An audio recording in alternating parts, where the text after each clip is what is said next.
Assalamualaikum warahmatullahi wabarakatuh. Jumpa lagi dengan Kutu Buku Islami yang kali ini akan membacakan sebuah makalah yang ditulis oleh Yusuf Hairul Ramansyah, Nafiah Rahma Febrian Nisa, Berlian Gema Putra, dan Iwan Adrianto yang berjudul Kepemimpinan Recep Tayyip Erdogan di Negara Turki. Recep Tayyip Erdogan lahir di Istanbul, Turki 26 Februari 1954. Beliau adalah seorang politikus Turki yang menjabat sebagai Presiden Turki sejak tahun 2014. Sebelumnya, ia pernah menjabat sebagai Perdana Menteri Turki sejak 14 Maret 2003 sampai 28 Agustus 2014. Beliau memiliki seorang istri yang bernama Emin Gulbaran dan memiliki 5 orang anak. Erdogan terjun dalam dunia politik bersama Partai Keselamatan Nasional. Namun, partai tersebut bubar akibat terjadi kudeta militer pada tahun 1980 yang mengakibatkan semua partai yang ada di Turki dibubarkan. Para bekas anggota Partai Keselamatan Nasional kemudian mendirikan Partai Kesejahteraan atau Refah Partisi setelah demokrasi dipulihkan pada tahun 1983. Pada tahun 1991, Partai Kesejahteraan melampaui ambang 10% yang dibutuhkan untuk memperoleh kursi untuk pertama kalinya di Majelis Agung Nasional. Dan Erdogan terpilih sebagai anggota parlemen dari Provinsi Istanbul. Meskipun kursi ini kemudian dicabut oleh Komisi Pemilihan Pusat karena adanya sistem pemilihan yang berlaku saat itu. Nama Recep Tayyip Erdogan mulai dikenal luas oleh masyarakat Turki ketika ia berhasil terpilih sebagai wali kota Istanbul Raya. Ia membawa partainya yaitu Partai Kesejahteraan sebagai partai terbesar di Turki. Sebagai wali kota Istanbul, ia menjadi terkenal karena ia seorang administrator yang efektif dan populis, membangun prasarana dan jalur-jalur transportasi Istanbul juga memperindah kota. Recep Tayyip Erdogan merupakan presiden Turki yang ke-12. Namun menjadi presiden pertama yang menduduki kursi kepresidenan melalui pemilihan umum pada tanggal 10 Agustus 2014. Pemilihan umum ini pertama kali dilakukan dalam kurun waktu 91 tahun, di mana sebelumnya presiden di Turki dipilih melalui parlemen. Sebelumnya, Erdogan pernah masuk penjara pada tahun 1994 karena puisinya yang bermasalah. Aksi politik yang dilakukan oleh Recep Tayyip Erdogan berhasil membawa Turki kembali ke masa keemasannya, setelah sebelumnya terjerat fanatik sekularisme dan terjadi penihilan nilai Islam di negara Turki. Melalui kebijakan-kebijakan politiknya, Erdogan mampu meyakinkan masyarakat Turki bahwa dengan identitas Islam, Turki dapat mengembalikan kejayaan bangsa dalam berbagai hal. Kini, Turki menjadi negara yang disegani dan menjadi salah satu negara terkuat di Eropa. Sejarah kebijakan Islamisasi di Turki. Turki merupakan sebuah negara yang sebelumnya lebih dikenal sebagai negara sekuler. Hal tersebut tidak lepas dari peran Mustafa Kemal Atatürk dalam menyusupkan ideologi sekuler di negara yang menjadi perbatasan antara Asia dan Eropa. Di bawah kepemimpinan Mustafa Kemal, Turki mendeklarasikan diri sebagai negara sekuler. Posisi agama berada di ruang privat dengan di bawah kontrol negara.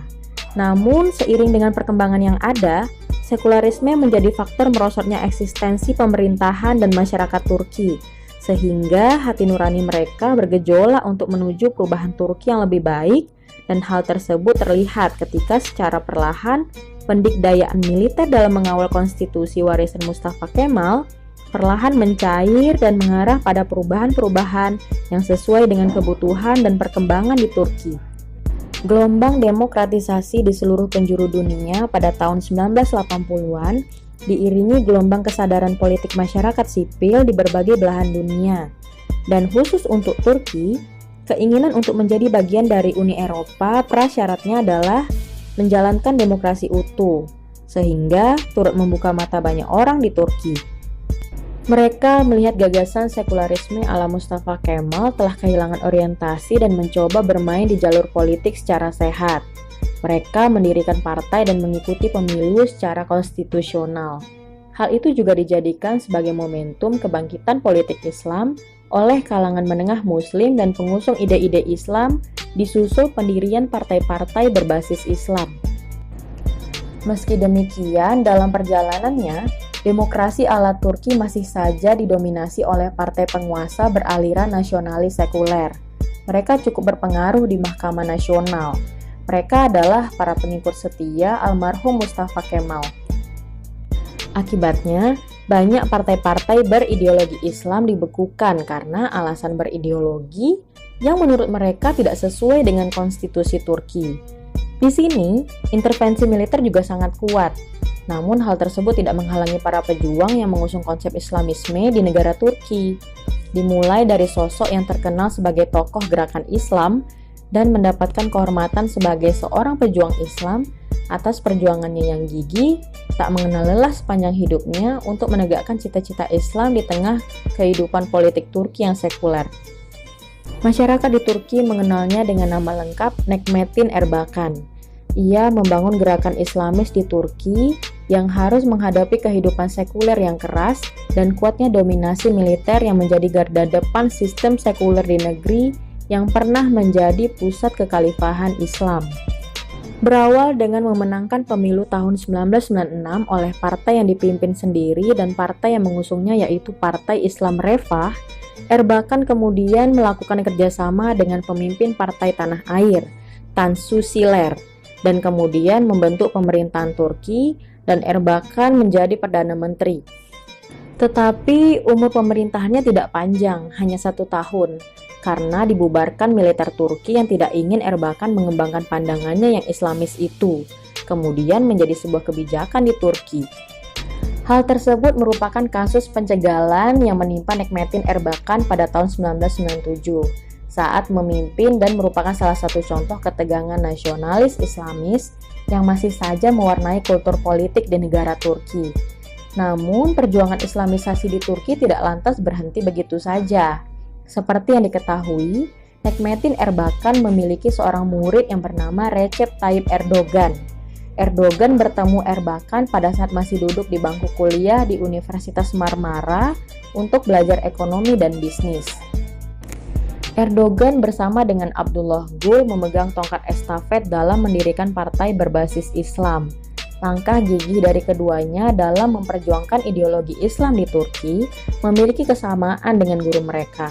Terbukti melalui partai AKP atau Adalet ve Kalkınma Partisi atau Partai Keadilan dan Pembangunan yang mereka dirikan pada tanggal 14 Agustus 2001 mendapat apresiasi dari masyarakat dengan melihat perkembangan serta keberhasilannya berupa pemenangan pemilihan umum pada tahun 2002. Kemenangan AKP terulang lagi pada pemilihan umum tahun 2007.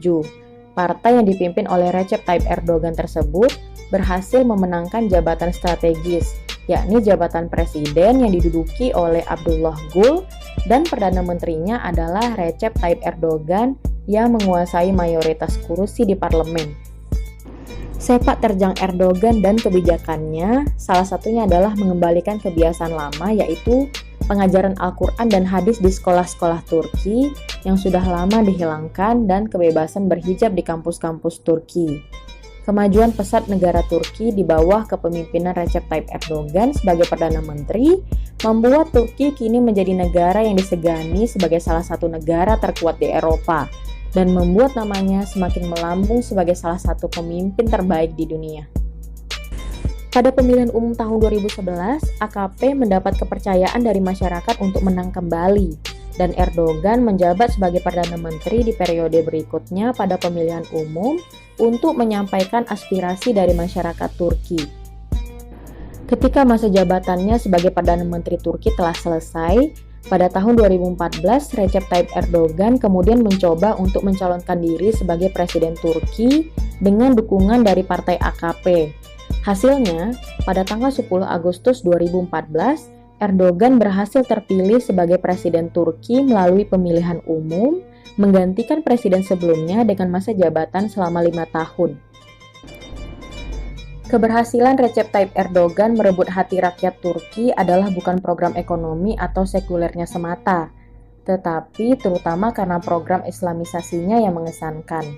Pesan Islam dari kebijakan-kebijakan politiknya yang dibawa damai oleh Erdogan menyebabkan ia dikagumi oleh masyarakat dan semakin dibenci oleh kaum sekuler ekstrim. Sebelum menjadi seorang presiden, Erdogan telah konsisten memperjuangkan hijab di Turki, hingga dua anaknya harus ia sekolahkan di Amerika karena pemerintah Turki melarang mahasiswa berhijab. Hingga kini, setelah menjadi seorang presiden, Erdogan tetap terus konsisten menjalankan program islamisasinya, seperti membebaskan pakaian berhijab di seluruh sektor, melarang minuman keras, mendukung perjuangan Palestina, mendukung Presiden Mursi yang digulingkan, dan lain-lain. Langkah politik Erdogan dengan membangkitkan nilai-nilai Islam sebagai pegangan hidup masyarakat Turki telah membuka pemikiran masyarakat Turki tentang karisma Erdogan dan menjadi teladan bagi masyarakat Turki. Selain itu, dengan modal Islamisme dari kebijakan politiknya, Erdogan mampu membangkitkan semangat Islamisme terhadap masyarakat di Turki. Ia mengatakan, "Kami memiliki senjata yang tidak kalian miliki. Senjata itu adalah keimanan. Kami memiliki akhlak Islam, teladan bagi umat manusia." Rasulullah Shallallahu Alaihi Wasallam. Alhamdulillah, biografi singkat dan sejarah kebijakan Islamisasi di Turki sudah disampaikan. Semoga bisa menambah ilmu pengetahuan kita ya. Oh iya, jangan lupa like, komen, dan subscribe ya, agar Kutu Buku Islami semakin semangat upload videonya. Terima kasih. Wassalamualaikum warahmatullahi wabarakatuh.